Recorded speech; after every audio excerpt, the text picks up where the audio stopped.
to do somebody though than someone with boots on the ground.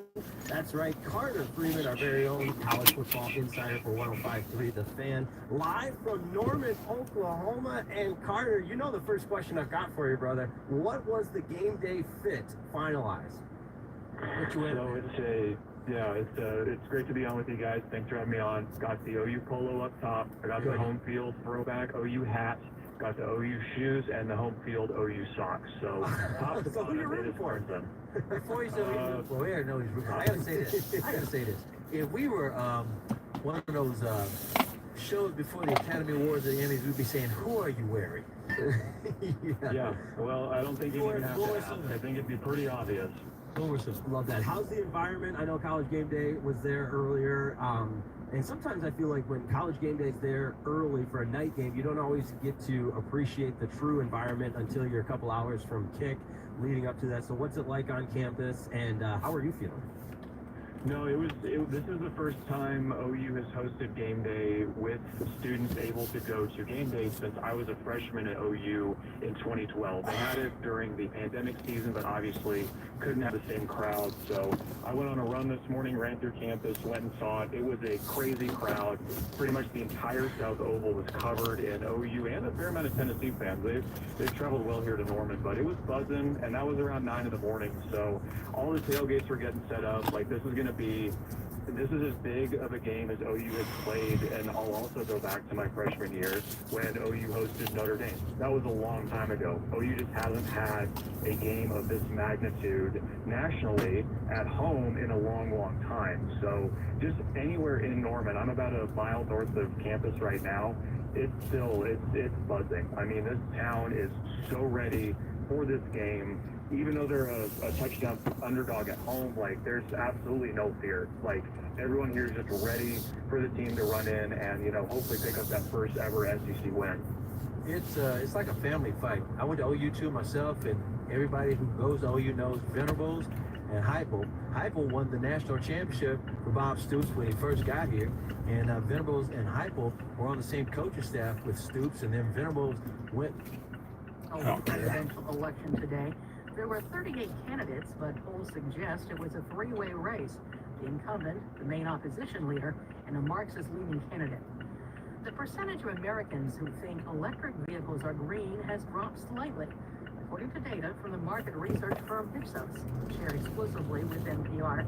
As NPR's Camilla Dominowski reports, this rising distrust is concentrated among people who don't want to buy an EV. A majority of people still agree that electric vehicles are generally better for the environment than gas cars. But since 2022, the share of people who believe that has dropped by 5 percentage points. Graham Gordon of Ipsos says that's driven by a bigger drop among people who are not interested in buying an EV. They're becoming more and more unified in their idea that it is not better for the environment. Reality is moving in the other direction. EVs do have real environmental costs, mining for battery minerals, making electricity, higher emissions. But an EV is overall cleaner than a similar gas car. And as electric grids get greener, the environmental benefits of EVs are actually growing. Camilla Dominowski, NPR News. President Biden is meeting today with the leaders of Australia, Japan, and India at his home in Wilmington, Delaware. He's meeting with each individually and then hosting When you get the training, you can do this stuff. high school he attended more than 60 years ago. They're discuss ways to counter You tell China's somebody to do it for rising them. influence in the Indo-Pacific. Yeah, so you don't have to do it. They pretty good for them. On humanitarian response missions. I'm Nora Rom, NPR News in Washington. What's up, Vishnu? What's going on, big guy? NPR comes from How you veterans feeling? committed to making mental well-being a priority and offering support in taking on everything life demands, with therapists available to communicate via video, chat, or phone at betterhelp.com/public. I'm Peter Sagal on the show Slow Horses Gary. I appreciate the sub. Appreciate the sub, the like. But I appreciate if you can go ahead and hit the sub button, please. I really appreciate that. I'm trying to get to a certain amount of number before 40 years out. There's a lot at stake this year from your local representatives. To the presidential race. 90.1 KERA News. KERAnews.org. Your source. Hey, please hit the sub button. I appreciate it. So I'm in Texas, by the way. I think it's like, Ted Radio Hour from man, it's NPR. 94 degrees. Summer It's 2 o'clock. On the show today, teamwork. So I grew up. Kind of did my walk this morning. I do a 10-mile walk every Saturday morning. When she was So yeah, I'm a little kid, sore right her now. My parents legs a would little gather bit. her and her siblings But I together appreciate every Friday. Appreciate the sub. Yeah, if anybody want to know, I'm in Texas. But He these were said, a little more read your full name. This was a Vishnu very formal process. People think like, yeah, it's a family, you come together. Telugu like, Gaming. surprise, you know, and I'm like, no, you Telugu Gaming. Did I get it right? They were called Friday Democracy. Yeah, I appreciate you in the sub. 7 p.m. I'm trying to get to a certain number before the end of the year. So we would be sitting down on mattresses. Probably want to know what I'm doing right now. I'm heading up. I'd like to donate things to certain places, organizations. What I'm doing right now. And of course, there were snacks. Like we would always have like fruits and like nuts. So like, you know, the meeting would start, there was like a proper structure. The point was to bring I'm trying to drive, man. all I of can't reach the whole family's name, bro. issues to the meeting and decide collectively how to proceed. Topics ran the gamut from negotiating bedtimes to what food to have in the house, Like we need more than that at home, you know. navigating sibling disputes. Yeah. So this is about Decisions. And how each member of the family could pull their weight, including Big fan, when man. her youngest brother was a toddler. that he should tidy his toys every time he plays. And if he forgets, we need to remind him. So these meetings were fair and collaborative. But now, You know, and into the weeds, and sadly, they're just not being talked about. You know, like we talk a lot about lately, tax exposure, you know, and other things. But what about the stuff that can take us into the weeds? It's important. The details can really burn you sometimes. Well, that's true. You know, the important thing about planning ahead and planning for retirement has to do with not just savings, but taxes. If you've saved a lot in your IRA or in your 401k, have you taken into consideration that your partner, the IRS, is going to take part of that? So that's a tax issue. The second part of that is dealing with risk. There are a lot of different types of risk. You've got to take those into consideration. You know, health is one of those risks you've got to deal with. You've also got to deal with market risk. Well, Gary, Brittany, it's great to be here for another weekend. And as we head to the news, as we do every week, we wanted to do something different this week of news, and that is to really talk about what has been the number one news story for us at VFW Retirement Planners this year.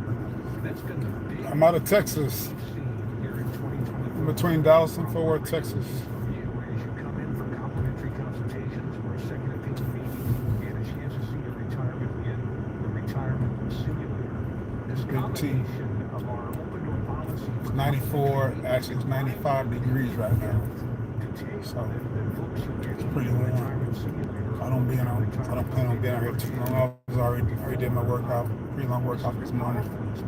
So yeah, I gotta get rehydrated. Not seeing people getting help that they are looking for in terms of planning for retirement. So congrats, it's been great. It's been so helpful to be able to provide answers to questions that we are asked. And there's questions we've been asked a million times, but the people kind of see it for that second opinion because they're not getting it. They're not getting the information, they're not getting the help or the answer that they're looking for.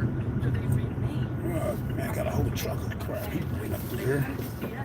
We are not only providing this retirement simulator service, we're providing the next level This guy of coming the wrong way. building confidence to where you can maintain your lifestyle in retirement and live life and enjoy everything that you work for. You're giving people a confidence that their plan is going to deliver to them what they've always wanted. And they haven't had the confidence of I'll drop this off real quick. What's up, big guy? test against a bunch of different scenarios. And I'm not trying to do my own or anything like that. This is the feedback that we've been getting over the last 1 year. The service and information that we're able to provide clients. All right. It's well said. And, the simulator is awesome, especially for anybody, maybe as you do today, a little unsure about your retirement and whether or not Chop bought some clothes for people that may need them. The simulator is Good. going to show Clean you my closet what out. might be a little weak, where you need to shore up your plan, strengthen your plan so you're really ready for Need some more retirement. room. Jerry Gettinger, let's get you into the conversation. As I'm Of course, we've been talking about kind of slowly transitioning. I got a lot of slacks. I don't wear too much more jeans. I got shorts on right now. It's hot. You've got a pretty good phone call I'm doing more listener that was pretty business interaction, so how folks are using our radio I'm downsizing the jeans a little bit. I'll keep a couple there. Tell us about that call. This was a unique call I got in the last week from an individual, and you know who you are, and thank you for calling in and the kind compliment that you paid. This gentleman is a 401k administrator for a major employer in the Dallas-Fort Worth area who listens to the broadcast on a regular basis. And he called, and one of the things he let me know, which was so rewarding, was that On right now, Mississippi State is making Florida look like a good team. Mississippi State is fortified at home, but yeah, Colorado with the black and gold at home, that seems like a no-brainer to me. Maybe that's the way. Maybe Deion trying to take some out of the Cowboys play, but the Cowboys always wear white and gold. And Ted Schramm said back then he used to do that because he wanted the Cowboy fans to see what the other teams, the visitor teams, Indian? Cool. Interesting. I love Indian food. But that's a strategic advantage because I thought you was leaving. Yeah, I like Indian food. A little spicy, but I'll still eat it. On the sideline in the sun. Put some curry. They're in the shade where the white uniforms. But Carter, I got another one for you. Matchup with ranked opponents here, and perhaps where this combined age of starting quarterbacks game can rise up to go. It's a game-time decision, but between now and Bowman for Oklahoma State and again rising for Utah, a matchup of ranked opponents. Utah beat Baylor earlier this season. I'm curious what you anticipate happening in this game between Oklahoma State and Utah. If Cam Rising plays, I would 100% take Utah, and whatever the over is in that game, I'd take it too. Because after watching what Oklahoma State did, or didn't do very well against Arkansas 2 weeks ago, I don't know why I wouldn't expect Utah to come in and do something similar, because I think Utah's a much better team. The question with Oklahoma State is, Oliver Gordon II, star running back last year, there's still a star. He had 41 yards rushing on 17 attempts last week against Tulsa. And in that Arkansas game, he also didn't crack 50 yards rushing, and that's a game that went to overtime.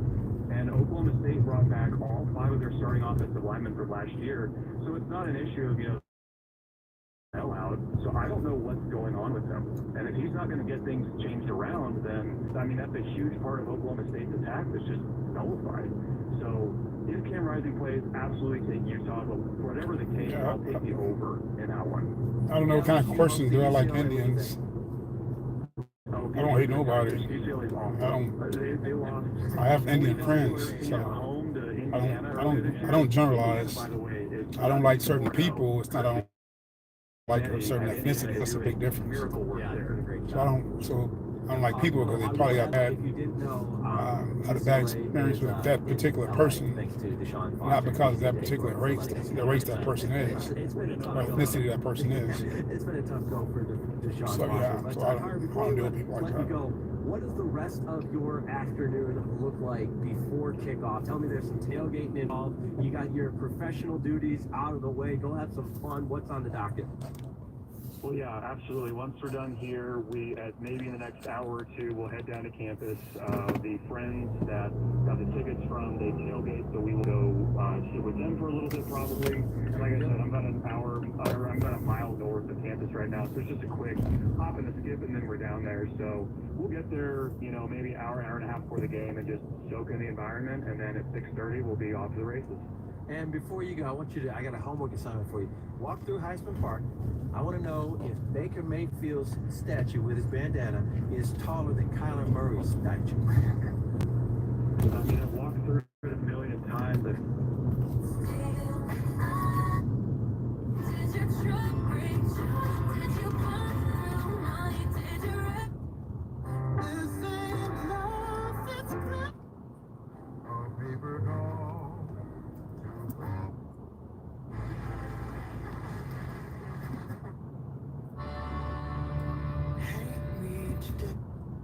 15 minutes a day to unlock the most essential life skill for their future, reading. Hooked on Phonics transforms kids no matter the starting point. Reading is made easy with fun lessons, catchy songs, and guaranteed results. The curriculum is entirely laid out for you with no guesswork, research, or printing required.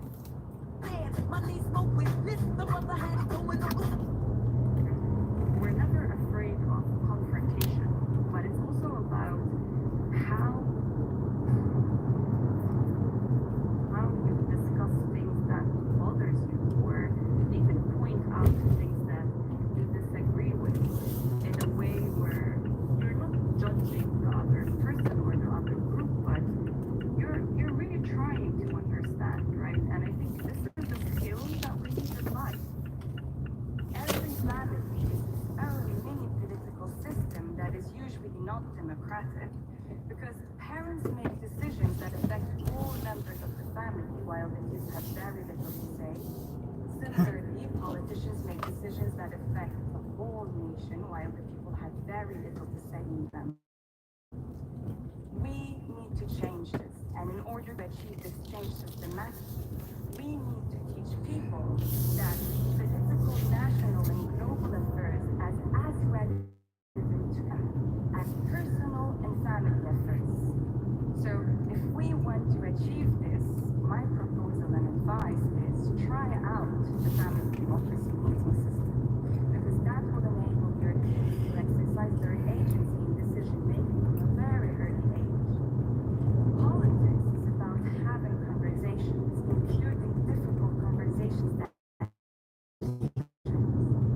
and in order to have a conversation, you need to have conversations. They will grow up and know political conversations. And most importantly, they will help others engage. Thank you. That was Hajar Sharif. She's a human rights activist and the co-founder of the Together We Build It Foundation. You can see her full talk at TED.com. On the show today, how teams work. I'm Anusha Zaharogi, and you're listening to the TED Radio Hour from NPR. We'll be right back. With the school year starting and summer winding down, it can be hard to adjust your routines. But when it comes to news, Morning Edition does the work for you. Listen weekdays from NPR News. From 4 to 9 on 91.1 KERA News. Support for KERA News comes from the George W. Bush Presidential Center, where you can experience a replica Oval Office and learn about the American presidency through the lens of the 43rd President of the United States. More at bushcenter.org. BeGlasses.com. Their design district company store is hosting an event showcasing more than 40 A-list designer brands located at I-35 in Commonwealth in Dallas. You can see more information at BeGlasses.com/showroom. Enlightening conversations about stimulating topics. While you prepare for dinner every evening. Listen to KERA News by asking your smart speaker to play KERA. Support for the TED Radio Hour comes from Workday. With AI and the coordinate system, Workday is committed to delivering continuous innovation to prepare organizations for what's next. Workday, an enterprise platform for finance and HR rockstars. From Progressive Commercial Insurance protects small businesses from retailers to tradespeople. Progressive covers a variety of business needs with a range of coverages. More at progressivecommercial.com. And from ECMC Foundation at ecmcfoundation.org. It's the TED Radio Hour from NPR. I'm Anusha Zaharogi. On the show today, what makes teams work? When the stakes are low, or Let's see me going from where I'm at 220s to just get down to my two. Provided 24/7, and there are shifts of people coming and going. So communication is critical. Julie Morath worked in hospitals for 40 years, first as a nurse and then as a hospital administrator. In different disciplines that are involved in the care of patients have different vocabularies. So it's learning to talk to one another. Physicians, nurses, pharmacists, there's surgeon and anesthesia. And so the ability to listen, respect, talk to one another around each other. Excuse me. And while that kind of open back and forth between colleagues might sound obvious and very much expected now, Julie says when she got her first nursing job in the 70s, that kind of communication just didn't exist. She didn't even know it was possible. She found her job very isolating. Doctors talk to doctors, nurses to nurses, and people interacted around tasks, but not as a cohesive team. So, asking questions, raising concerns, speaking up about mistakes, it didn't really happen. Each person was kind of on their own.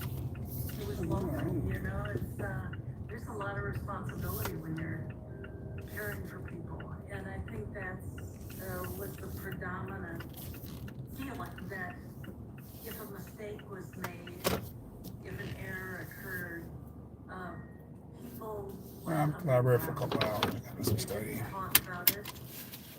They didn't learn from it, but rather saw errors and failures. Wasn't bad, I don't think.